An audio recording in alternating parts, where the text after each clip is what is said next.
I'm Adara, author of the YA paranormal romance and sci-fi fusion novel Drawing Red. And today, I'm looking back at my writing and life events of April 2024. I wrote and edited 2 scenes of my novel's sequel this month. It's less than usual because I've been deep diving into a sensitivity read for someone. I'm a one project at a time sort of person, but I'm very, very pleased to be putting my writing on hold for the sensitivity reading, so I can give it my full concentration and then give my own work the full concentration that also deserves. My speciality in sensitivity reading are the chronic illnesses that I live with, including pain conditions, fatigue conditions, every now and again autism if it crops up. It's not something I tend to advertise, but I am very pleased to be helping out another author. And I'm looking forward to continuing that work into May.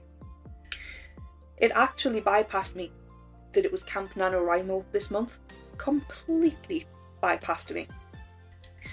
So I look forward to hopping on the next one to really dive right back in with my second novel. I made my second non-health related trip out of the house this year, and that was my first trip to a bookshop since becoming a published author. I will have a separate video about that coming soon. Hopefully next week. We'll see how it goes. So watch out for that. I've also given my writing area a bit of a makeover. Okay, I have a new work setup. So this is me. I can't really sit with my feet down for very long, so I am on a chaise longue with my feet out. I have a laptop tray with wrist support, Bluetooth keyboard, Bluetooth mouse, and a laptop stand. And I thought that was quite important for me for maintaining eye level for when I'm working, also so I'm not so hunched, which is going to become increasingly important over the years of sitting and working like this. We also have here the large print edition of Drawing Red. It's also set up, I think, a tad bit better for recording. So you are now on it's like a phone holder that I've been able to plug into a tripod, and that's really helpful, and I think it will be very helpful going forwards. So I now have my setup of stuff for Drawing Red in the back. A little, yay, my book sign up on the whiteboard, a couple of copies on the desk, alongside some motivational mugs. So I made these posters using my cover art. It's a bit of a visual reminder that if I've done it once, I can do it again, because I think the second book is out there to show that the first one wasn't a fluke. And it's given me a lot of confidence. I'm really enjoying this backdrop. Also this month, I managed to get my 2 cats, Thelonious and Karibo, out into the garden again on their very cute harnesses and leashes. The seasons are turning. It's getting a bit warmer and drier out here in the Northern Hemisphere, which I'm appreciating a lot. In terms of health, it's taken 6 years, but I finally found a form of cardio that my POTS can tolerate. POTS is a condition which makes it a struggle to stand up. You have an inability to keep blood going to your head, so you get lightheaded, you feel dizzy, your heart rate increases, and you eventually faint. Just by being upright, or by sitting prolonged with your feet down for a long period of time. Anyway, it makes me very exercise intolerant, and my blood pressure is rock bottom. But I have found that I can tolerate using a small pedal machine for about 30 seconds as long as I'm lying down. Because if I'm lying down, I won't faint. I couldn't tolerate it seated on a chair. I tried a recumbent bike a few years ago. I ended up just lying on the floor with blue lips and about to faint. So I'm really, really pleased to have finally found some form of exercise. That, and I have some small weights, which I've been lifting as well. All the time sitting with my feet up to help circulation. And it's nice to get the body moving again. I've also had a small alteration made to my power chair, so hopefully I can be using that to get out and about again a bit more.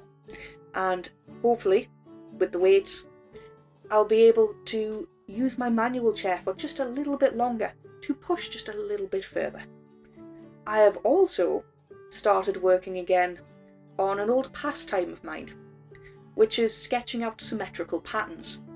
I used to do this a lot on paper at school, just with squared paper, draw out a grid, some lines of symmetry, and just start doodling. I took it to the maths teacher, they said, that's a nice bit of art. Took it to the arts department, they said, that's a nice bit of maths. Little did I know that I would still be doing it so many years down the line. I found it very, very therapeutic. I bought myself a light box, so I can now stencil over the stuff that I'm doing on the grid.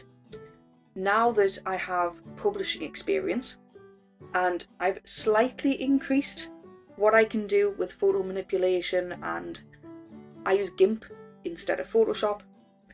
Maybe I can clean them up a bit, and maybe one day if I have enough, I can make a colouring book. One of the many, many, many thousands out there, but at least I can say that all of my images would be hand-drawn. Lastly, now this is a big one. At least for me it is, and this is where I show my inner geek. This month, April, I have said goodbye to the anime that is Yuri on Ice. The ice skating anime that dominated Crunchyroll's Anime of the Year awards 7 years ago. Now, 5 years ago, Studio Mappa promised a sequel in the form of a movie. In the last 2 weeks, it's been announced that the movie's been cancelled. Now, why is this important? I'm a writer. Number 1. The opening theme of that anime has been the opening song of my writing playlist for Drawing Red for the past 5 years. It meant that much to me. Even now, I still use that very same music playlist for writing novel 2 if I need to get in the zone. It's automatic, it's like an association. It's where people say, right, if you put on this hat, you're going to be doing this. If you work in this area, you're going to be doing this task. Well, for me, if I listen to that song, I know I'm going to write. It gets me in the zone. Apparently, it's been cancelled for various reasons. It's widely believed in the fandom that Mappa lost money, even though the anime was massive, and it spread like a wildfire across the internet. Ultimately, the entertainment industry is a business. I get it. However, it is a harsh reminder for storytellers in whatever medium to take stock of how sustainable their work is. Is it financially viable? Are you able to work within your means to produce something? What is going to be the return on that investment? Are you okay to make a loss? Are you in this for profit? Everyone is going to have a different answer to that. Goodbye, Yuri on Ice. You will be missed. So, in May, my plans are to continue with the sensitivity reading project, to continue with my physiotherapy, and hopefully to finish writing this chapter, which I've been writing. I'm 2 scenes into it. I have 1 more to write to finish it. And I think, if I'm ambitious, I can do it. I have all the notes I need to write the thing. I'm going to find time. I'm going to allocate a time, block it out to get this scene written. Because then, after the sensitivity read, I will come back and I am ready to start the next chapter from another character's point of view. I'm at the midpoint turn. So I would like to get this done so we can get really the middle part of the book, or I should say the second act. Is it the second act? I think it's the second act. Underway. Fun and games done. We're now heading out. So, what are you proud of achieving this April? Let me know down in the comments. That's all from me today. I have to go now, as I have sensitivity reading to do.